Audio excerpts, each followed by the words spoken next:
when we were asked to give our intros to them, we didn't realize it will be played back to us this way. So, and also didn't know Santosh was such a prominent star.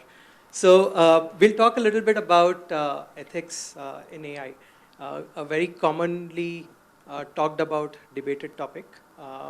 So, so I'll try and lay a little bit of foundation in terms of how we think, how organizations think about ethics, and Santosh will kind of talk about a little bit about how he's seen implementations work within GCCs and so on. So ground rules, right? Like what does ethics really mean, right? At the end of the day, it is about what is right and what is wrong, right? And ideally, you want to do more of right and none of wrong, right? But then what is right and what is wrong is a very personal belief. It's a structural belief. It's a geographical belief. It's a belief that's embedded in societies and so on and so forth.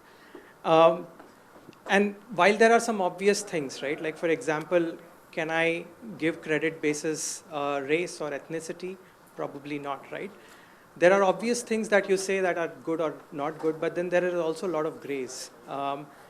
Do you want to give access to a state entity to kind of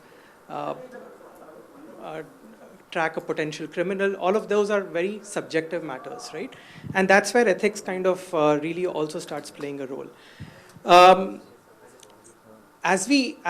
So one of the privileges I have as a part of my role is to kind of work with telcos and organizations across different geographies, right?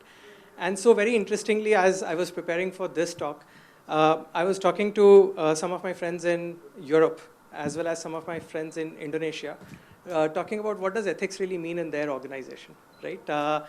And what came out, for example, is a lot of difference in how ethics is perceived in both of these organizations. And let me try and elaborate that a little bit.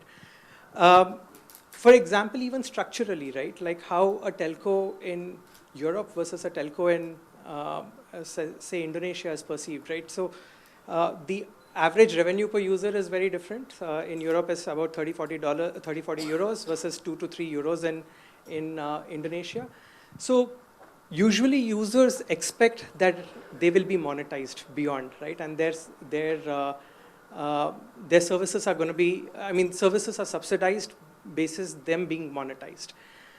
So somewhere or the other, that's ingrained in the user. And so when I was talking to the friend in Indonesia, it feels like you can ask someone their all their family details and a stranger, and within 5 minutes you can pretty much get everything, right?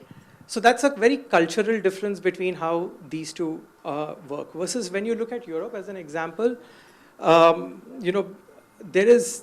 are layers and layers of state governed laws, right? That kind of right from how do you think about data, how do you think about consent, and that's what we'll talk about a little bit.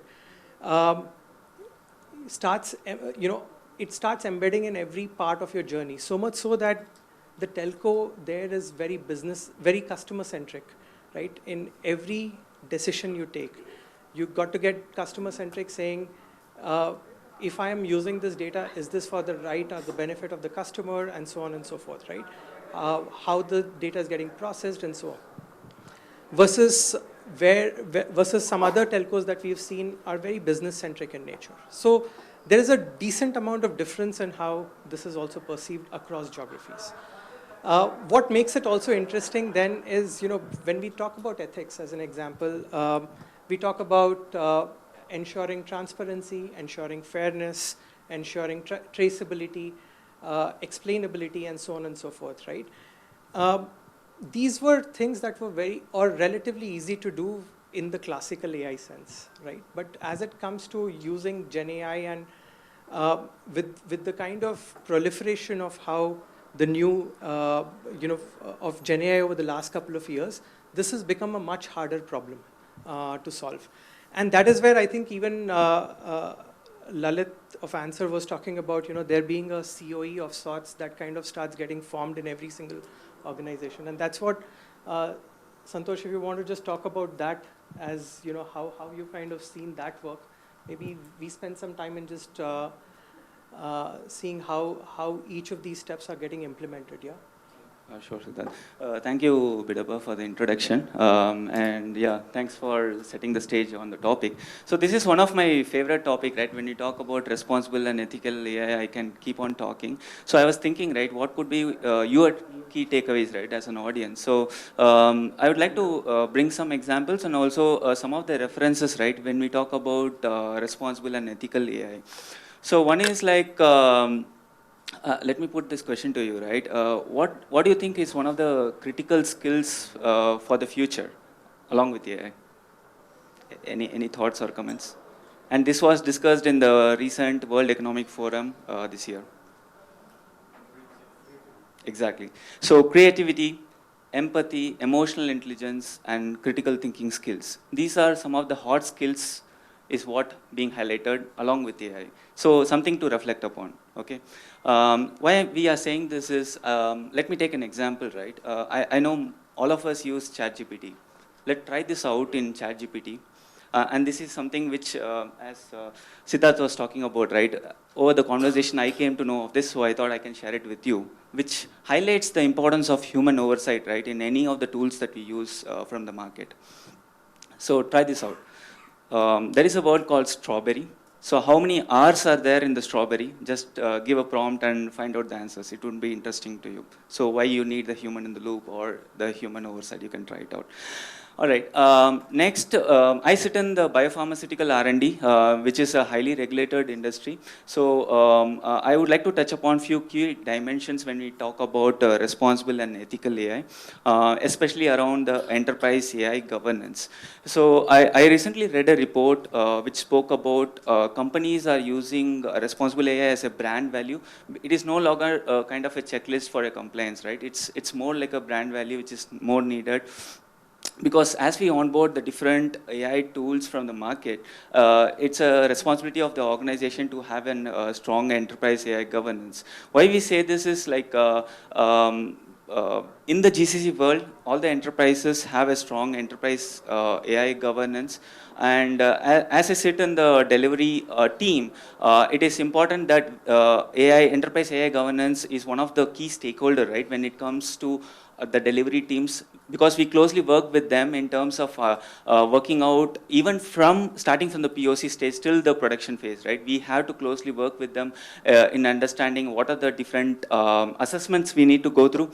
So it start off with the use case form itself, right? Where we spend a lot of time with the governance team, like what's the use case look like, and whom we are partnering with, and it's a journey altogether, right? Because as a GCC enterprise, we closely work with the different partners and the third-party suppliers. So they also get onboarded, right, when we talk about the different series of assessment.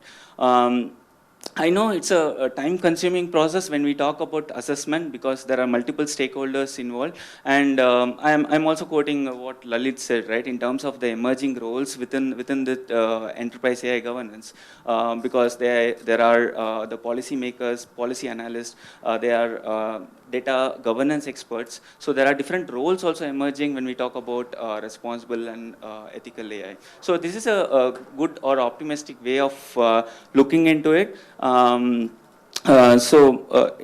terms of building the AI literacy, so let me touch upon this AI literacy as a topic, because when we talk about responsible and ethical AI, I am reminded of a recent example, right? Where we were working, I sit in the clinical data, so there was a use case where kind of a passionate developer wanted to leverage one of the pre-built LLM models, but unfortunately he wanted to try that out, but he hasn't gone through the different assessments which I spoke about, right? And we have to say no because we don't know like what are the security vulnerabilities it has, and what would it has a risk impact, right? So that's something we had to kind of say no in terms of readily using the open source solution. So it might frustrate the developers, right, when they come up with some kind of innovative solutions, especially in the regulated industry. So it takes time.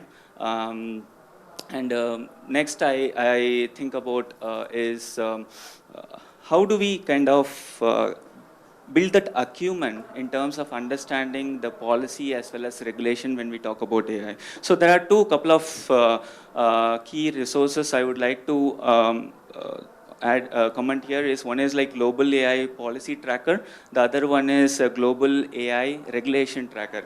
So make a note of it. You can go and Google it out, where you will find country specific policy and regulations, and you can understand even I was doing a search for India, right? So India is also evolving in terms of creating our own digital AI Act, which many of us would have heard about.